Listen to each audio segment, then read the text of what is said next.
Glenn, thanks so much for joining us today. It's great to have you.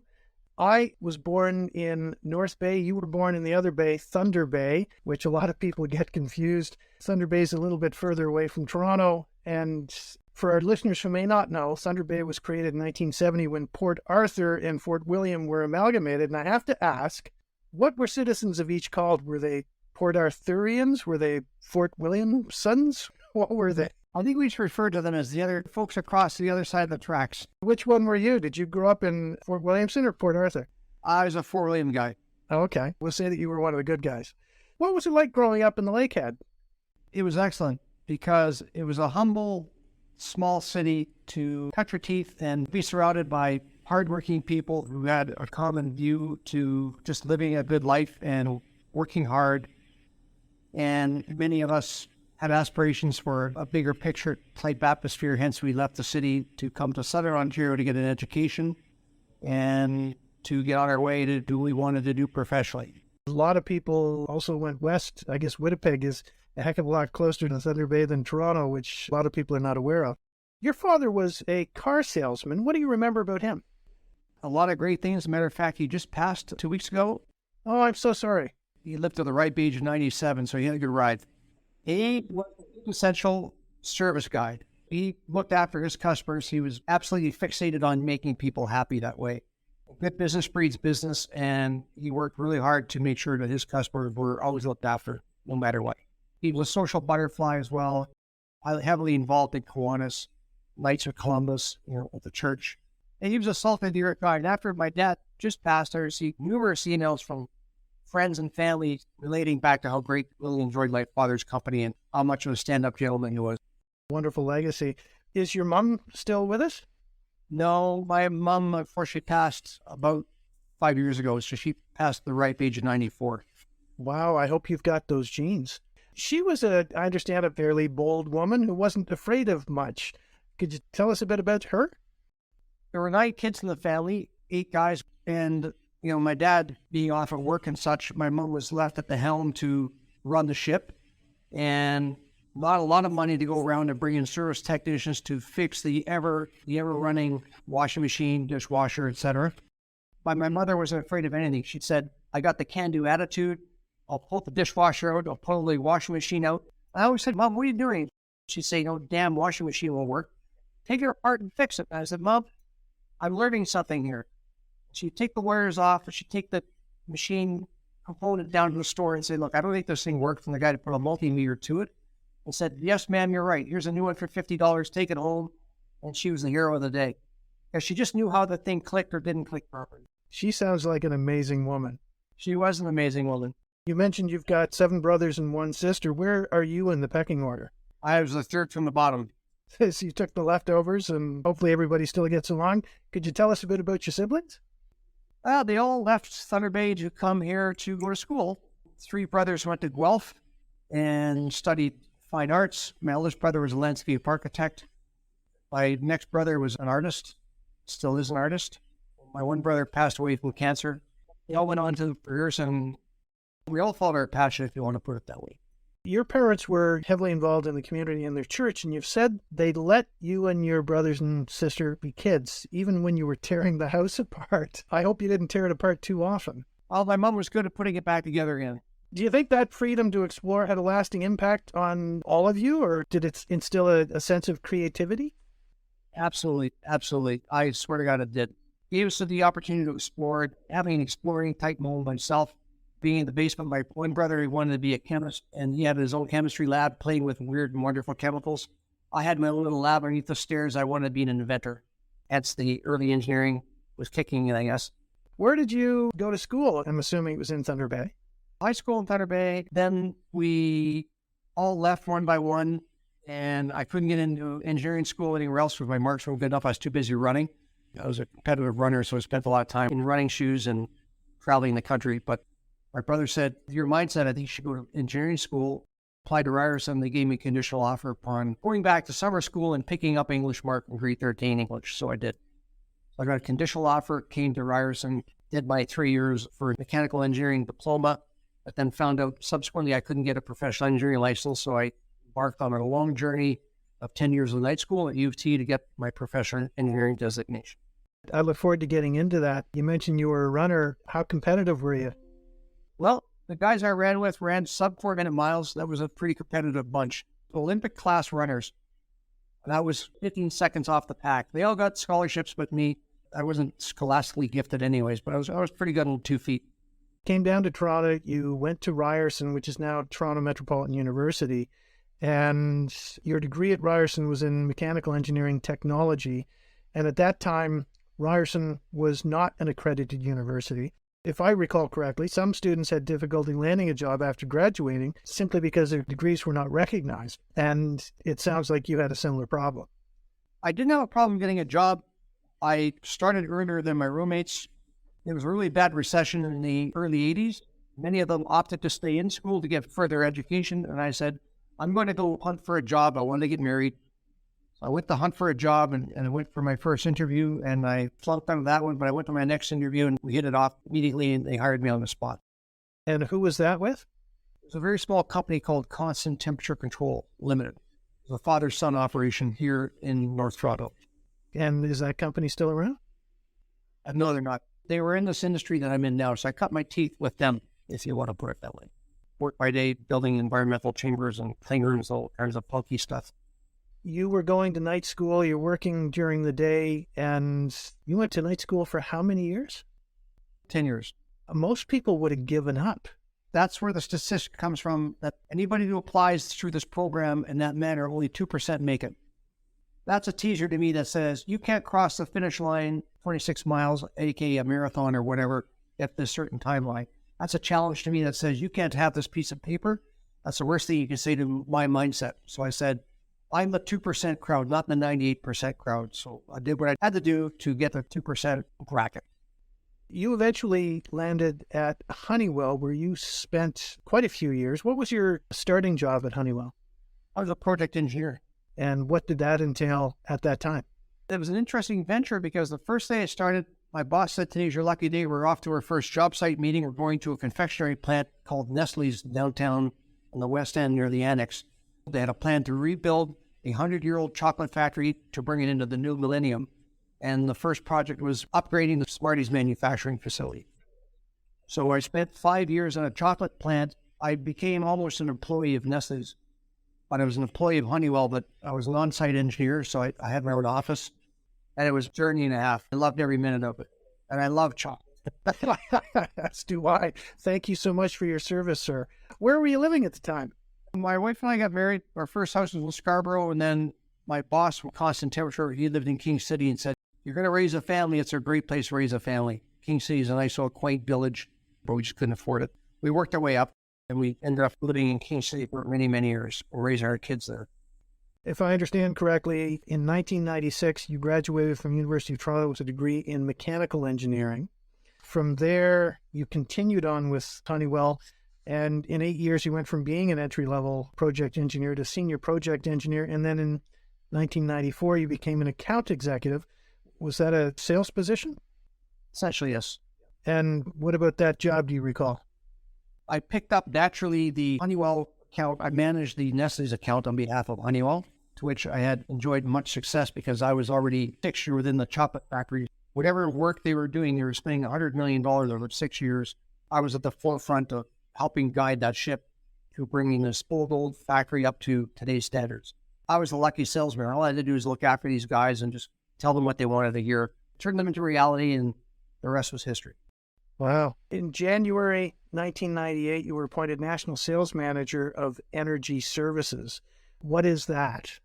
That was our business unit whereby we developed a model within Honeywell globally where we could go into old buildings, particularly school boards, hospitals, and we could make them more energy efficient by upgrading their capital equipment to reduce their energy expenditure. And the energy we would save would be equated to dollars, and those dollars would pay for the actual project. So it was a self-funding mechanism to pay for the multi-million-dollar project.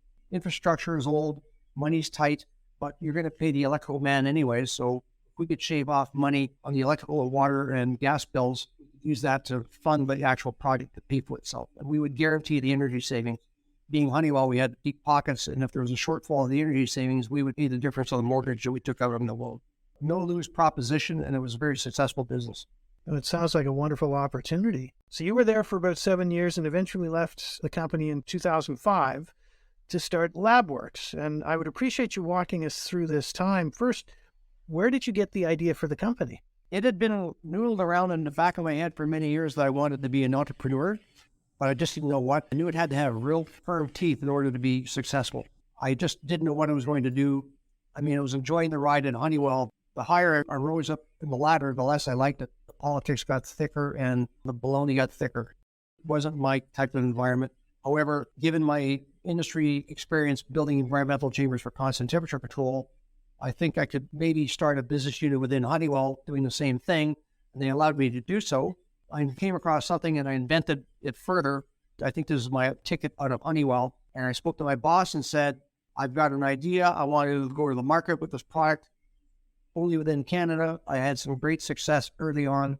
And then I'd said, okay, the light bulb went off. And I said, if this is as successful as I think it's going to be, I better make the decision now, because otherwise I'm going to spend the rest of my life on an airplane running around North America with the product that I essentially invented. I didn't like that. So I opted to take it and run with it myself with their blessing.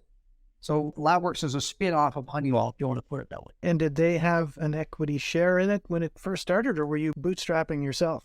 Bootstrapping myself. They allowed me to take the technology idea because it was mine. I played with it on the weekends. It was a spare time project, but I knew it had capability, so I just stuck with it. Put my heart and soul into it on the weekends, and refrigeration engineers that saw the vision as well.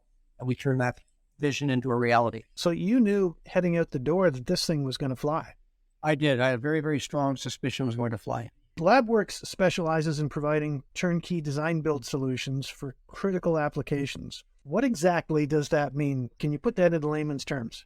We built clean rooms for stem cell research, cell and gene therapy. We built many of the freezers for the vaccine storage across North America for the big pharmaceutical companies like Moderna and J&J. And we build critical environments for research for people maybe doing a PhD study or inventing a new drug or testing drugs. So many of these rooms are full of high-valued products or valuable experiments to somebody. We control those environmental conditions without failing due to mechanical failure or just poor design. The design aspect is something I'd like to dig into, because I read that when you started the company, you vowed to base it first and foremost on engineering. Why was that important to you? I had witnessed other companies who really took a strong view to having a really strong underpinning of their company to be fundamentally based on strong engineering principles. I wanted to use the same formula to say that we have more engineers on staff than anybody else in our industry, and that remains a fact today. I believe we have more technical staff than anybody of our class in this industry. Guys who really are subject matter experts and specialists. We can really take on those more challenging projects with pure technical knowledge that's been proven and is reliable and robust and works. What other services do you offer? Could you give us a broad overview?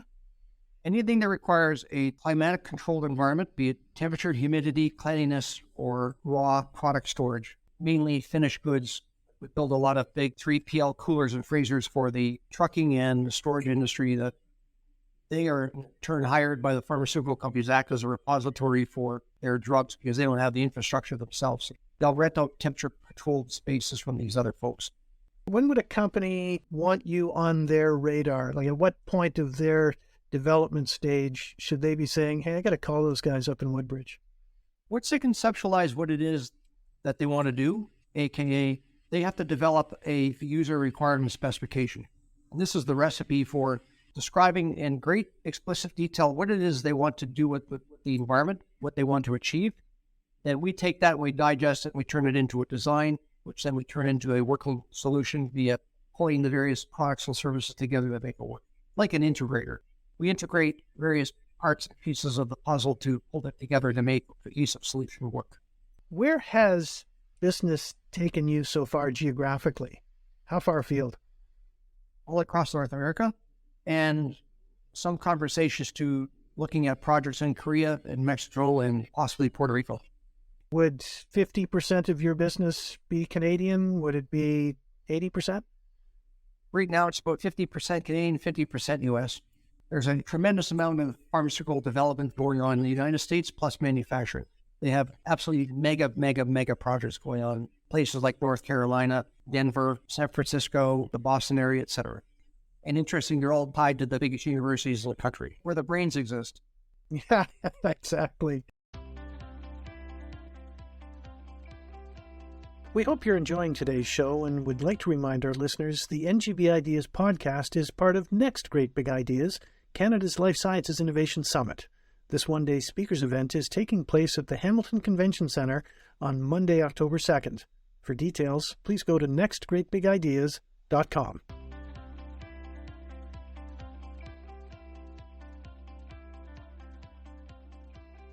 Over the years, I have occasionally sent you pictures of equipment with your company sticker on it saying, hey, I saw you again. I see your equipment in Mars, in university and research hospital labs.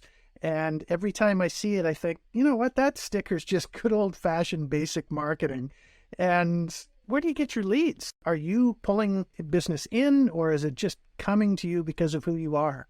We do a lot of research and development on where to point our antennas to look for the bigger opportunities. We work very closely with some of the biggest engineering firms who are building out some of the biggest pharmaceutical facilities in the world right now in the United States.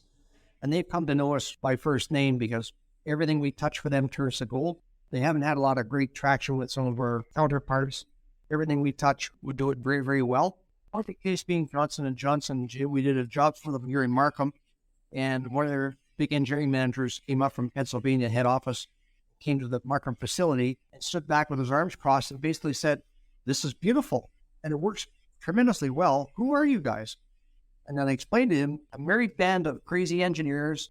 And he said, I could really use you guys in other facilities because good guys like you are hard to find. He basically dragged us from Canada and the United States because he had problems with freezers down in the Memphis distribution facility and said, please send one of your top engineers down there, tell me what's wrong with this system, and then give me a price to fix it and just go get it done. Make it work. That's what you guys do well. You love getting calls like that. He turned out to be a great guy. So you've been running Labworks now for 18 years. What has been the biggest challenge during that time, and what did you learn from it? One of the biggest challenges is consistency in engineering. As much as you can run, you're going to stumble a little bit. So we had some designs that went out that weren't nearly perfect as they should be. So I instituted a process we call a design review process. That engineer, they have to get up and defend it like a thesis in front of the rest of us to ask the tough questions about where could the wheels come off in this design that could get us into trouble or to satisfy a customer. We created a very detailed design review process that makes us sharper so that we have consistent designs that are robust, reliable, and well thought through and accurate. And it's worked tremendously well. It's a mindset of perfection. What a great idea. I've never heard of a company doing that to the degree that you're explaining it. There was a project in Western Canada a few years ago that at one point turned into one of the biggest challenges you've ever faced. Could you tell us a bit about that? The University of Manitoba, they came to us and they said they wanted to build some ice scintillation chambers. We wanted to grow ice flowers, which is a natural occurrence in the Arctic. Interesting, the Arctic temperature is just never really consistently perfectly frozen at minus 40. The temperature does actually deviate depending on which way the wind blows. So they wanted to create an environment where they had relatively steady airflow. It wasn't violent like you would normally experience because the wind isn't always howling in the Arctic. But it was a very, very challenging project because the temperature variations were very, very subtle. So we opted not to build it on site and create a never-ending consulting project, trial and error project. It's tell you what, we have our own test tube right here in Toronto. We will build your mock-up system at our expense. You will fly into Toronto. You'll come play with it for a couple of days and then decide what you like or dislike about it. We'll change it, and then we'll build the other 5 rooms to be exactly the same so you have the best desired outcome. And it worked out tremendously well. I understand one of the things you learned from that project, and correct me if I'm wrong, was, for lack of a better term, to be brave, to not be afraid to take a leap of faith. Is that correct? Pretty much. Because if we have control of it here, then that's part of the secret sauce of saying, if the wheels come off, we can fix it here very quickly and under our own control, being we have our test chamber is only 50 feet from our workstations, and we can walk out to the back of the shop and tune it and tweak it and watch it behave exactly the way we want it to, versus spending nights, weekends in hotels in Winnipeg. There's a challenge. There's always a solution, just no matter how you think about it. So the answer is yes, we'll figure it out. Figure it out. We'll make it work here, perfect it, then you can play with and have it, but we're not going to use you as a guinea pig. Being a guinea pig in a lab environment's not what you want to be. I would expect that managing risk is a big part of what you folks have to do. That's why I don't sleep very much. It keeps me up at night because a poorly operating vaccine freezer full of $500 million worth of drugs is nerve-wracking. The more you think about it and plan it out, the better off you are. You've completed, I would guess, hundreds, if not thousands of projects over the years, and I'm interested to know what you're most proud of professionally. I would say I'm most proud of being able to pull a company together. We have a very strong mentoring program here. We have a lot of engineering interns. We get guys out of the best universities in Canada. We bring them in. We get them to work with the older subject matter experts, and we have this tiering of training going on continuously in a very interactive, collaborative atmosphere where the older guys are teaching the younger guys, and the younger guys are going off to school, doing their next 6 months of their term, and coming back, and they're teaching us old guys stuff. So it's really fun. It's a very dynamic environment.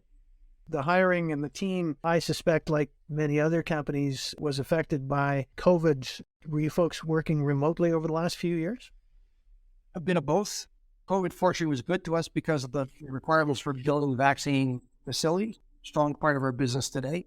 A, we were very busy. B, we were considered an essential business, so we were able to bring our engineers into the ops and our project managers. Really proud that we've been able to build a team of like-minded individuals. Some guys are really, really passionate about what they do, and that's a key thread in everything we do and touch here. We want that customer to be absolute delight at the end of the job. Good news travels fast, bad news travels faster kind of attitude. The team at Labworks is what now, 40 people? We're at 48 people. Trying to manage that number of staff comes with its fair amount of stress. What do you do to keep an even keel? How do you unwind? I ride my bike a lot and sleep. You've taken bicycle vacations. Where have you gone? A good buddy of mine who I went to night school with became an executive of Switzerland, so we rode all of Switzerland, a little bit of Germany, and then we moved over to some other countries like France, Spain, Italy. Most recently, I was in Palma, Spain last spring, and I'm going again in 2 weeks. Wherever there's good weather and good roads, I'm there. It sounds like a few hills, more than a few hills. I've cycled a few mountain stages of the Tour de France, yes. Good on you. Are there any observations you've made or advice that you've received over the years, perhaps from your father, but from anyone, that has stuck with you? Yeah, there's probably a couple. My dad would always say, follow up, follow up, follow up. Get close to your customers.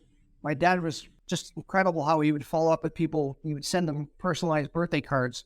So we do that here religiously within the group of people that we have. As a matter of fact, we celebrate 4 birthdays today, including mine. Happy birthday. So we celebrate our victories, including birthdays and anniversaries, and take them out for lunch on a one-by-one basis.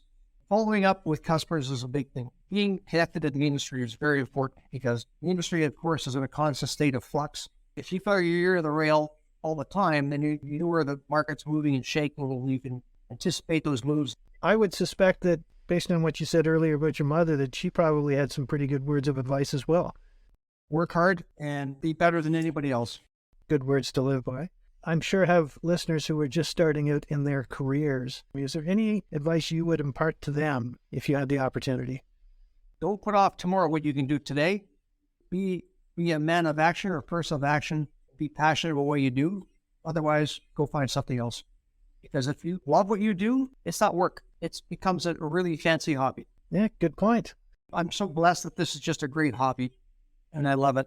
It's such an interesting industry. I get to work with very, very intelligent people who are much smarter than I am. They're way beyond my pay grade, but they're great people.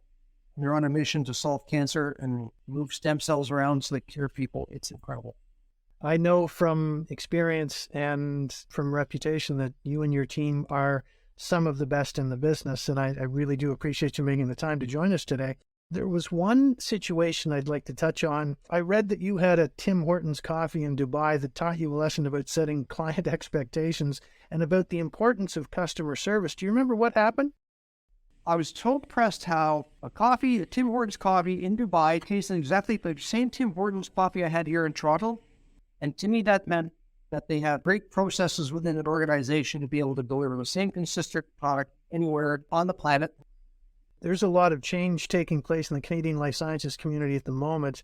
Can you share your thoughts on what you see, and do you have any insights on where you think we collectively are heading? The language we're getting from the government, I would pass them a little pat on the back in the sense that I think they saw the vision, albeit maybe a little bit too late, that Canada should be an independent entity in its own as it comes to developing and making their own vaccines. And I can say that, given our involvement in the development and the manufacturing side, those wheels are very much in motion, and we're quite proud to be part of that activity. And that we do have a vision for that, and it's coming to fruition, finally. As they say, better late than never. What does the future hold for Labworks? Where will your company be in 5 or 10 years? What do you think? We want to stay on the cutting edge of technology.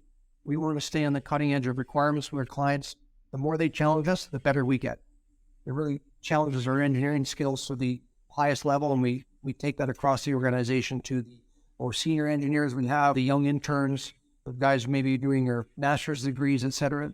It's encouraging that many of these young guys who are finishing off their engineering degrees, they're picking real live projects out of our company to actually do capstone projects on, which is really encouraging. So we're getting some really incredible results of that. We can control a controlled environmental room that's 8 feet by 8 feet by 8 feet, so it's a fair-sized walk-in box, and we're consuming about as much power as a toaster or a hairdryer. But we can maintain that room precisely at 4 degrees centigrade, which is really incredible. We're quite proud of that. That came out of our senior group, and then we had one engineer on staff who was a real passionate young engineering, aka geek, if you will, a young Mr. Otto. You would be one of those lucky few, I think, who is brought in to meetings long before any IP is made public, and you get a glimpse into what is coming down the pipe before most of us. I would think that you've got stories to tell that you can't tell, but what you do and how you do it is highly respected in this industry. We all have 2 or 3 points in our lives that are critical to determining the path we pursue and where we eventually end up. If you can think back, can you tell us whether those 2 or 3 situations stick out in your mind? And if so, can you tell us about them? I would say number one, passion. As a young teenager and as a nationally ranked runner, we had passion, but we also had extreme discipline. Almost to the point where some of these guys were excessive compulsive behavior. And that paid off in dividends when I went to go through my tenure of nighttime schooling. I was in that class where I didn't give up for anything because I said, I see the light at the end of the tunnel, but you got to train in order to get there. And that discipline of running put that back on my mind and said, you're not going to be happy with yourself unless you cross that finish line like you said you would. I mean, the minute it comes out of your mouth, there's a serious commitment there. And I'll never forget when I told my dad I was going to start my own company. Took them up to the Agawam Canyon on the train ride, and the girls went shopping, and my dad and I went for a cold beer, and I told them I was quitting my corporate job at Honeywell. I'm going to start my own company. Without hesitation, I'm going to do this. Self-commitment and passion and being able to put yourself out there and say, nothing is impossible. Then you get out there and you get it done in point style. So it's been a lot of fun. Live your life to have stories to tell your grandchildren. I have to ask, if you had not studied mechanical engineering, was there a plan B? What would you be doing if you weren't doing this? Great question. If I analyze that now, I do have a real keen eye for architecture. I love older architecture and quite impressed with what they've built without AutoCAD and laser tools and such. I think I would have been an architect or a pilot. I love to fly. I love being on that cutting edge. And both creative pursuits. Final question, sir. What's the next great big idea on your horizon? That's a great question to be determined.